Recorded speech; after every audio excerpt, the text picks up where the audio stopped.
U.S. Secretary of State Antony Blinken says he will ask Congress for $75 million in assistance for Palestinians in Gaza following the recent ceasefire that brought an end to 11 days of conflict between Israel and the Palestinian militant organization Hamas. Blinken made the announcement Tuesday after talks in Ramallah with Mahmoud Abbas, president of the Palestinian Authority. The top U.S. diplomat said the U.S. would reopen its consulate in Jerusalem, provide $5.5 million in immediate disaster assistance, and provide more than $32 million for a United Nations emergency humanitarian relief campaign. The top U.S. diplomat also pledged on Monday to help expand economic opportunities for Palestinians in both Gaza and the West Bank. He said the United States will work to ensure that Hamas does not benefit from reconstruction efforts. Blinken also reiterated Tuesday the Biden administration's belief that a two-state solution, quote, is the only way to truly assure Israel's future as a Jewish and democratic state. And of course, he added to give the Palestinians the state they're entitled to. Earlier in the day, the Secretary of State visited Israeli officials in Jerusalem, where he underscored Israel's right to defend itself. Speaking alongside Israeli Prime Minister Benjamin Netanyahu, Blinken said both Israel and the Palestinians experienced profound losses during the fighting and said there is a lot of work ahead to restore hope, respect, and trust. For his part, Prime Minister Netanyahu thanked the United States for its show of support while warning the militants to maintain their end of the ceasefire. Talks between Iran and the world powers still adhering to the 2015 nuclear deal resumed Tuesday in Vienna. One of the goals of the meeting is to bring the United States back to the deal. Former U.S. President Donald Trump withdrew the United States from the international pact in 2018. While the U.S. is not directly participating in this round of talks, the U.S. Special Envoy for Iran, Rob Malley, has been in Vienna for previous rounds and is in touch with representatives from participants Germany, France, Britain, Russia, and China. The fifth round of talks began a day after Iran and the United Nations International Atomic Energy Agency agreed to extend a deal for monitoring Iran's nuclear activities by 1 month. Belarus opposition leader Svetlana Tsikhanouskaya said Tuesday it is clear that the opposition blogger Roman Protasevich has been beaten in detention after his arrest on Sunday. The arrest made global headlines Sunday after a Belarusian aircraft escorted a commercial flight to an unscheduled stop in Minsk. Protasevich was removed from the plane on that stop and led away by police. The Ryanair flight from Greece to Lithuania had not been scheduled to land in Belarus. Protasevich appeared in a video posted online Monday. Apparently, it was filmed by Belarusian security services. He confessed to organizing anti government protests. His supporters say marks on his face show he has been beaten. Speaking from Vilnius on Tuesday, where she lives in exile, Tsikhanouskaya echoed the concerns of beating. She said that lawyers had not been allowed to see Protasevich and added there is no doubt he may be tortured. Western powers have described the circumstances of the blogger's arrest as, quote, state-sponsored hijacking. Many European airlines are now avoiding Belarusian airspace, which is a key route from Europe to Asia and vice versa.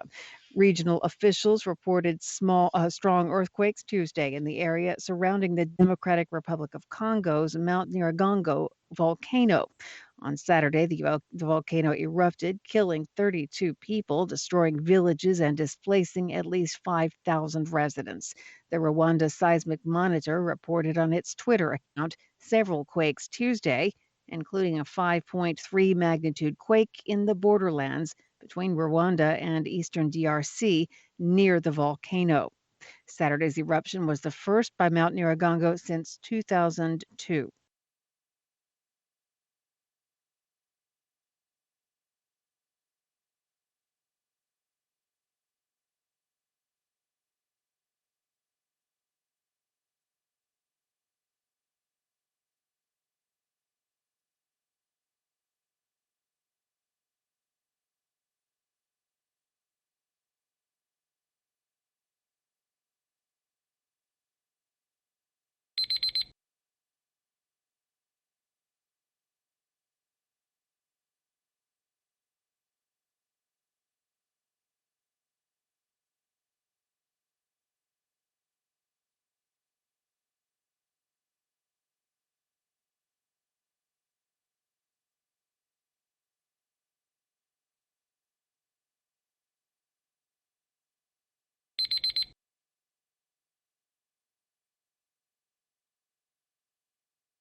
Hi, thank you for watching.